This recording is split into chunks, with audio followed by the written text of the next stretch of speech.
حابة النهاردة أتكلم عن 3 صفات لو اجتمعوا في نرجسي بتلاقيه من أخطر ما يكون. 3 صفات لو ال3 دول موجودين مع بعض هتلاقي إن النرجسي ده ما ينفعش أصلا إنك تعيشي معاه، مستحيل. كتير قوي اتكلمنا واتناقشنا مع بعض إن النرجسي مش لازم ولا ضروري يعني يبان عليه النرجسية من أول ما تعرفيه.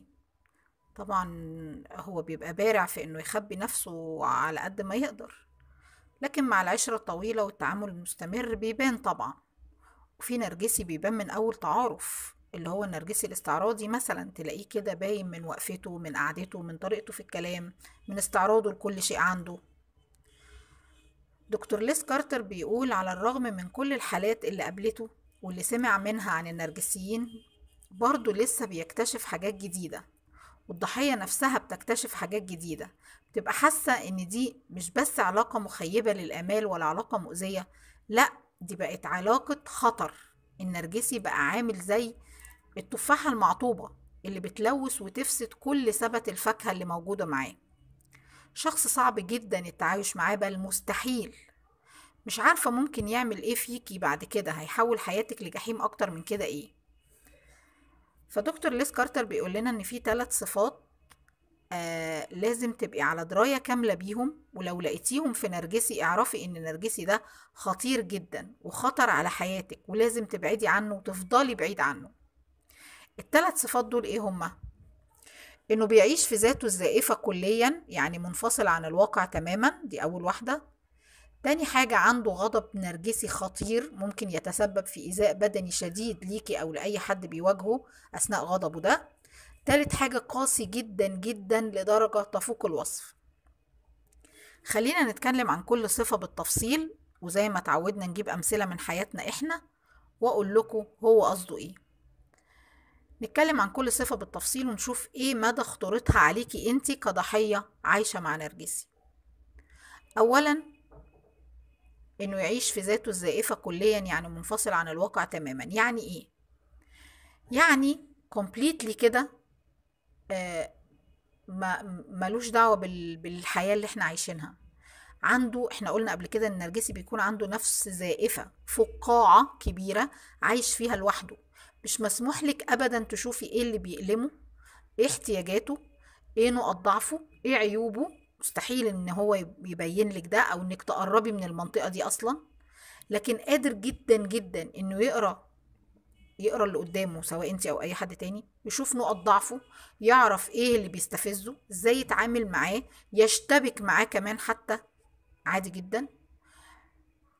حتى لو عرفتي ان هو بيتلون زي الحرباية علشان يخدعك ويبان قدامك انه بيحبك وعايز يرضيكي، فدي مجرد خدعة، عشان النرجسي عنده العلاقات مجرد منافسة. كل اللي حواليه في حالة تنافس معاه، لازم يكون هو الكسبان. النرجسي مش بيشوفك على انك شريكة حياته ابدا، ولا الانسانة اللي بتكمل معاه الطريق على الحلوة والمرة زي ما بيقولوا، لا، بيشوفك على انك عدوته، الشخص اللي بينافسه، واللي هو محتاج انه فعلا يقهره ويغلبه ويكسبه. وده مش هيتم الا لما يتلاعب بيه بصورة عالية جدا. ما يقدرش يكون صادق معاكي ولا يكشفلك عن نواياه. لو لقيتيه حنين وودود كده، اعرفي ان كل ده خدعة، كله تمثيل وكذب، وهو عايز يوصل لحاجة معينة. نرجسي يا جماعة بير أسرار، تحسي انك عارفة كل حاجة عنه، وتكتشفي بعد كده انك ما تعرفيش اي شيء عنه. كله كذب، كله مجرد غش وكذب، هو اللي قايلهولك. كله لا يمت للحقيقة بأي صلة. تحسيه واخد قرار انك عمرك ابدا ما هتعرفي انا ايه ولا جوايا ايه، وبيموت نفسه علشان يحقق الهدف ده. انا بس اللي اعرف عنك كل حاجة، لكن انتي مستحيل اخليكي تعرفي عني اي شيء. يبقى النرجسي الخبيث المتلاعب اللي يقولك كلامه تكتشفي بعد كده انه بيكذب في كل اللي بيقولهولك، عايش في وهم كبير اسمه انا وبس، انا ومن بعد الطوفان زي ما بيقولوا. ده سمة من سمات الخطر اللي لازم تاخدي بالك منها كويس قوي. طيب، تاني حاجة، الغضب النرجسي البشع. لما تلاقيه أثناء غضبه بيضرب ويعور وما يرمشلوش جفن وهو بيأذيكي أو بيأذي حد من أولاده أو أيا كان مين قدامه. فاكرين النرجسي اللي قلتلكم عنه إنه ضرب أخوه بالسكينة؟ وغيره اللي مسك مراته ضربها وكسر لها ايديها الاتنين، والتالت اللي مسك مراته برضه من رقبتها وخنقها لحد ما وشها ازرق من قلة الأكسجين، كان هيموتها حرفيا واتنقلت المستشفى، واللي حدفها ببراد الشاي المغلي عشان يشوهها، وغيره وغيره. وكلهم كلهم بعد موجة الغضب الشنيعة دي يقولك ما انتي اللي طلعتيني عن شعوري، ما انتي اللي بتستفزيني وتخليني اطلع الشيطان اللي جوايا. لا يا بابا، مش الشيطان اللي جواك، ده انت هو بعينه الشيطان، من جوه ومن بره. ده الشيطان نفسه يخجل من افعالك دي. بيحسسك اثناء غضبه انك بتتعاملي مع عدو. مش ممكن يكون ده البني آدم اللي مشاركني حياتي واللي المفروض أحس معاه بالأمان وأحس إني مطمنة على نفسي وعلى أولادي معاه. مش ده الإنسان اللي أتسند عليه وأبقى حاسة إن أنا في حماه. بالعكس، ده أخطر إنسان أبقى خايفة منه ونايمة وأنا مفتحة عين ومغمضة عين ومش مطمنة ولا عارفة ضربة الغدر هتجيلي منه إمتى ولا إزاي. سايكوباتي خطير، ما عندوش أي مشكلة إنه يعملك عاهة مستديمة. اهم حاجة تسمعي كلامه وتنفذيه بالحرف في الواحد. اهم حاجة يبقى هو يعني الاله بتاعك. النرجسي اللي بيهدد مراته انه هيحط لها مخدر ويقطعها حتت هي وعيالها وهيرمي كل حتة في ناحية، وبعد موجة الغضب الفظيعة دي تلاقيه يعملك هوفرنج رهيب ويرجعك تاني تتلخبطي وتبقي مش عارفة هل هو فعلا كويس ولا كذاب، هو وحش كاسر ولا طيب بس عصبي. يبقى عندك كده حاجتين: النفس الزائفة والخبث الفظيع واللف والدوران والكذب، كمان الغضب الفظيع اللي بيوصل لمراحل خطر واللي بيكون فيها خطر على حياتك وحياة أي حد يقف في وشه. تالت حاجة واللي بتخليه بجد يعني أكثر خطورة من غيره، أخطر من غيره من النرجسيين بكتير، إنه قاسي جدا وفظ في تعاملاته مع كل اللي حواليه. حتى لو كان اللي حواليه دول ما عملوش اي حاجة، هو كده طبعه كده. اي حد يوجه له اي كلام تلاقيه فظ بيرد بمنتهى التكبر والغطرسة وقلة الذوق. لما بيشوفك بتتألمي او بتبكي وبتصرخي من شدة الوجع والألم بتلاقيه ما بيتحركش، ما عندوش اي تعاطف، ما يعرفش يعني ايه تعاطف، ولا بيحس ولا بيشعر بألم ولو طفل صغير بيتوجع. حتى شخص شرير جدا لدرجة المتعة بإيذاء الآخرين.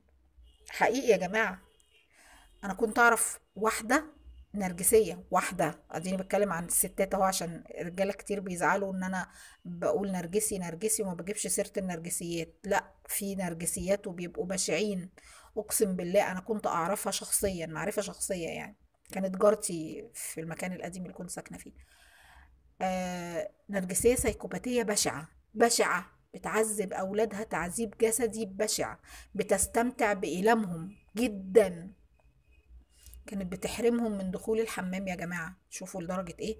بتتمتع بمشاهدتهم وهم يا عيني بيبقوا بيتلووا يا عيني من الألم، وتهددهم لو حد عملها على نفسه هتضربه ضرب مبرح. وفعلا كانت بتوصلهم للدرجة دي. واول ما الولد يا عيني ما يقدرش يمسك نفسه يعملها على نفسه يا عيني، تفضل تضرب فيه لغاية ما يغمى عليه من الضرب، يغمى عليه في ايديها كده. والله مرة كمان حصلت ان ابنها خلصته من ايديها يعني بعد عذاب من كتر التعذيب. كانت بتسخن المعلقة على النار وتلسعه بيها في جسمه، كل شوية تسخنها وتلسعه وتشويه في حتة من جسمه، مرة ايده مرة رجله مرة ظهره. انسانة بشعة. وتقول ما حدش يتدخل بيني وبين ولادي، انا عارفه انا بربيهم ازاي. طبعا الحمد لله ان زوجها خلص منها واخد منها الاولاد، لانها مش طبيعيه بالمره، سايكوباتيه جواها كميه شر لا يمكن اي حد يتخيلها. اهي دي بقى مثال على الشخص النرجسي الخطر اللي مش المفروض ابدا اننا نعيش معاه او نتعايش معاه ولا ندخله حياتنا من اصله. لما كان يقول لها زوجها مثلا شوفي انت عملتي ايه في الولد، شوفي المنظر، كانت ترد بمنتهى البرود قدامنا، قدام الجيران، قدام الناس اللي حوالينا كده، تقول له انا ما يهمنيش، ما يهمنيش، ولا على بالها. اخر همها ان الولد يفضل يتألم طول الليل ومش عارف ينام يا عيني من كتر الوجع اللي فيه يا قلبي. وهو يعني زوجها مش عارف هي دي ايه دي بالظبط، وهي ولا على بالها، ما عندهاش ادنى احساس او شعور بالالم او الندم على اللي عملته. بتعتبر يعني قلبها القاسي ده وعدم تعاطفها شرف، ان هي كده عندها قدرة وقوة مش عند حد، انها قوية ومفيش حاجة تقدر تكسرها او توجعها. اهم حاجة عندها انها فعلا قادرة انها تلفت نظر كل اللي حواليها وتخلي كل الناس يبصوا لها، وانها مسيطرة ومتحكمة ومؤثرة حتى لو كان التأثير ده تأثير سلبي. انا بقول لكم اهي دي فعلا مثال للنرجسي اللي اجتمع فيه الثلاث حاجات اللي يعني بعديهم مستحيل ان حد يتعايش معاه، هي فعلا مستحيل حد يتعايش معاه. طبعا لو حظك الوحش او حظك الوحش وقعك في حد كده، في ثلاث صفات اللي احنا اتكلمنا عليهم دول مع بعض، فبتبقى معاناة. معاناة انك عايشة حياة صعبة جدا، او انت عايش حياة صعبة جدا وخطيرة جدا. لازم يبقى عندك معرفة ووعي كامل، او انت كمان عندك معرفة ووعي كامل بنتي بتتعاملي مع مين. شخص زي ده ما ينفعش اصلا يكون في بينك وبينه اي علاقة، ولا علاقة حب ولا علاقة زواج ولا صداقة ولا اخوة ولا ابوة ولا اي حاجة من دي خالص خالص على الاطلاق. لو اضطريتي بقى، او لو من حظك السيء طبعا ان في حياتك شخص زي ده، ارجوكي تبعدي عنه فورا فورا، حرصا على سلامتك الجسدية والعقلية والنفسية انت وكل اللي حواليكي وكل حاجة. واي تواصل يكون عن طريق جهات مختصة بالتعامل الرسمي. دكتور ليسكارتر بيقول كده، بيقول لازم يكون التواصل، يعني لو بينكم اولاد، نفقة، مش عارف، رؤية، الكلام ده كله، يبقى التعامل عن طريق جهات رسمية زي محامي او الشرطة او المحكمة. مفيش تفاهم، مفيش مساومة، مفيش حل ودي، مفيش تفاوض. كل ده ما ينفعش ابدا مع النرجسي اللي فيه الثلاث صفات دول، او النرجسية اللي فيها الثلاث صفات دول.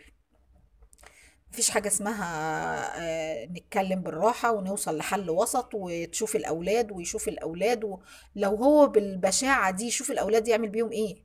يدمرهم إيه؟ يعذبهم إيه؟ لما كمان بيحصل بعد كده موضوع الانفصال، بيبقى أكتر بشاعة وأكتر سيكوباتية وأكتر خطورة. بيبقى خطر عليكي وعلى الأولاد، لأنه بيبقى عايز يطلع كل غضبه والجرح النرجسي الشديد اللي انت سببته له في انك سبتيه او انك بعدتي عنه. فده بيبقى بعد كده ما تضمنيش هو ممكن يعمل في الأولاد ايه او يعمل فيكي انت ايه. فالتواصل دايما في حالات زي كده خليه عن طريق الجهات الرسمية، دي أضمن وأحسن حل. ده كان فيديو النهاردة، يا رب يكون الفيديو عجبكم. لو عجبك الفيديو لايك وشير وسبسكرايب للقناة، واشوفكم الحلقة الجاية.